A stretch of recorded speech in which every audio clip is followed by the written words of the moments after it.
একটা যুদ্ধ থামতে না থামতেই কি আরেকটা মহাযুদ্ধের সলতে পাকানো শুরু হয়ে গেল? শান্তি চুক্তির কালি শুকোনোর আগেই ট্রাম্পের হুঙ্কারে কাঁপছে গোটা দুনিয়া। আন্তর্জাতিক রাজনীতির অলিন্দে যেটুকু কূটনীতির ভদ্রতা অবশিষ্ট ছিল তাকে এক ঝটকায় ডাস্টবিনে ফেলে দিয়ে আমেরিকার প্রেসিডেন্ট ডোনাল্ড ট্রাম্প স্পষ্ট জানিয়ে দিলেন, ইরানের সঙ্গে যুদ্ধবিরতির গল্প শেষ। শুধু তাই নয়, ইরানের শীর্ষ নেতৃত্বকে নর্দমার কীট এবং মানসিক রোগী বলে গালমন্দ করতেও ছাড়েননি তিনি। তুরস্কের আঙ্কারায় ন্যাটো সম্মেলনে দাঁড়িয়ে ট্রাম্পের এই রণংদেহী মেজাজ বিশ্ব বাজার থেকে শুরু করে সাধারণ মানুষের রান্নাঘর পর্যন্ত কাঁপিয়ে দেওয়ার ক্ষমতা তৈরি করেছে। আর তারই নিরিখে দেখতে পাচ্ছি কার্যত বিগত দুদিন ধরে যখন এই শান্তি চুক্তি নাটকটা আমেরিকার তরফ থেকে করা হচ্ছে, তার মধ্যেই সেই আবহেই ইরানের বহু জায়গায় চাবাহার, বান্দার আব্বাস, সিরিক বিভিন্ন জায়গায় একের পর এক ধ্বংস চালানো হচ্ছে আমেরিকান ফোর্সের তরফ থেকে। মাত্র 3 সপ্তাহ আগে একটা সাময়িক শান্তি চুক্তি সই হয়েছিল দুই দেশের মধ্যে। পুরো বিশ্ব ভেবেছিল মধ্যপ্রাচ্যে বোধহয় এবার একটু শান্তির বাতাস বইবে, কিন্তু কোথায় কি, এক রাতের মধ্যেই সব ওলটপালট।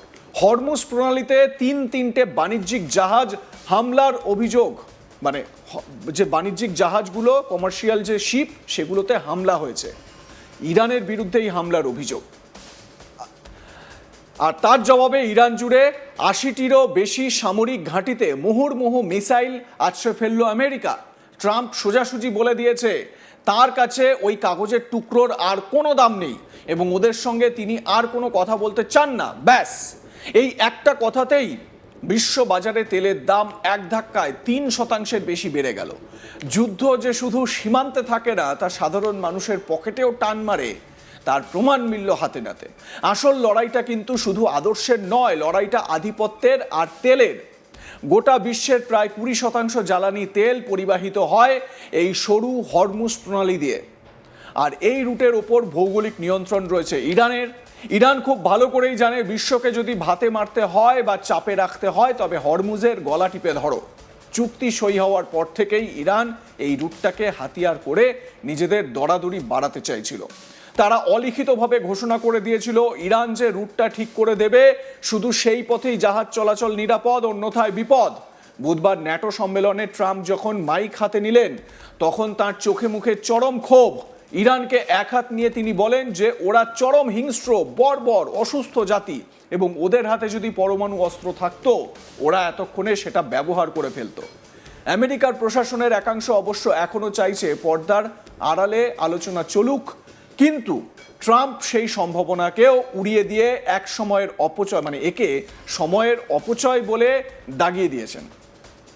তার মতে পাগলদের সঙ্গে কথা বলে কোনো লাভ নেই এবং ওরা সবাই মিথ্যেবাদী।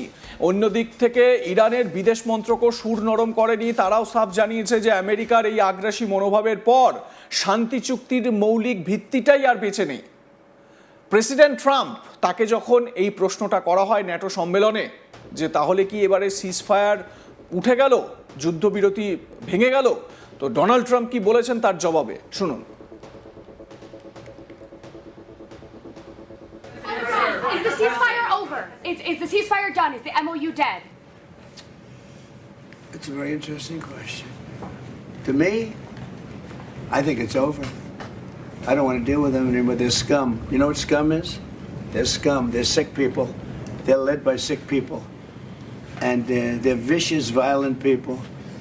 And if they had a nuclear weapon, they'd use it. As far as I'm concerned, it's over. I'll speak to our negotiators. They want to negotiate. They're good people. Steve Witkoff, Jared Kushner. But they have to come back to me. As far as I'm concerned, it's just a waste of time dealing with them. They're liars. We make a deal. And if I make a deal with him, we have a deal. And he goes out, he talks. We make a deal. Everyone's agreed. No nuclear weapon. We make a deal. They go outside, talk to the press. They say, we never even talked about it. There's something wrong with them. They're cuckoo. As far as I'm concerned, it's over. Talks won't resume after we get through the funeral proceedings. What? Does this mean that talks with Iran will not resume? I don't care. They can talk, but I think they're wasting their time. They're a bunch of lying guys. I do my whole life. That's all I do is deals. My whole life that's how I became president. I guess that's a deal too, right? But I made a lot of money. I had a lot of great success, tremendous success. Everything I did, I was successful. And I deal with these guys, and I say, this is from a different school. They're liars. They're cheats. They're sick people. They've hurt their people. They killed 54,000 people as of now that were protesting. You know, when people say, how come they haven't taken over? They can't take over because they're dead. They killed them. Nobody's going to take over. They have no guns, and the other side has machine guns. And they're killing them. The press doesn't report it. But they're bad people. They're bad people. And frankly, I don't want to waste my time with them. Now, I'll let our wonderful negotiators keep talking if they want, but I don't see it. I don't like these people. You know that? I like him. I like the leaders. I think all of these leaders. Great. And they love I think they didn't treat the United States fairly for many years, but that's okay. But they're sane, rational, good people. Most of them. I don't like a couple of them, to be honest with you. But there are a couple I don't like much. But I like. Keep that a I secret. like Erdogan. I'll tell you, I like President Erdogan. He rolled out the red carpet. He's terrific. You know, he could have gone into the war. A lot of people saying, like with Bibi. I like Bibi. I think Bibi was a terrific wartime prime minister. But Bibi said rough things yesterday about Turkey and Erdogan. And I said, you know, I spoke to him. I said, he could have gone into the war because he doesn't like Israel much. And he doesn't like Bibi much. And he didn't go because of me. And this is a military power. Millions of soldiers. Turkey is very strong. They have a lot of our best equipment. They're trying to get the F-35s. But he didn't go in. He wanted it. He would go in. If it weren't for me, he would have gone in. And he would have been on the other side. Even though I don't think he likes the other side either, because he happens to be very sane and they happen to be very crazy. But so I think, you know, they treated us right. I think China treated us right. I was with President Xi, and I said, I hope you're not going to go into the war, because we don't want that. You know, he gets 50% of his oil from the Strait of Hormuz, and he gets more than 50%. দেখুন, এই বক্তব্যের পর যুদ্ধ পরিস্থিতি যে আরো ভয়াবহ হতে চলেছে মধ্যপ্রাচ্যে, সে কথা আর বলে দেওয়ার অপেক্ষা রাখে না। এই চুক্তির ভাঙন কিন্তু কোনো সাধারণ ঘটনা নয়। এটা বোঝাই যাচ্ছিল যে ইরানের ওপর কিন্তু পাল্টা আবারও একটা আক্রমণের পাহাড় নামিয়ে আনতে চলেছেন ডোনাল্ড ট্রাম্প। কারণ ট্রাম্প নিজেও এই চুক্তি করে সন্তুষ্ট ছিলেন না।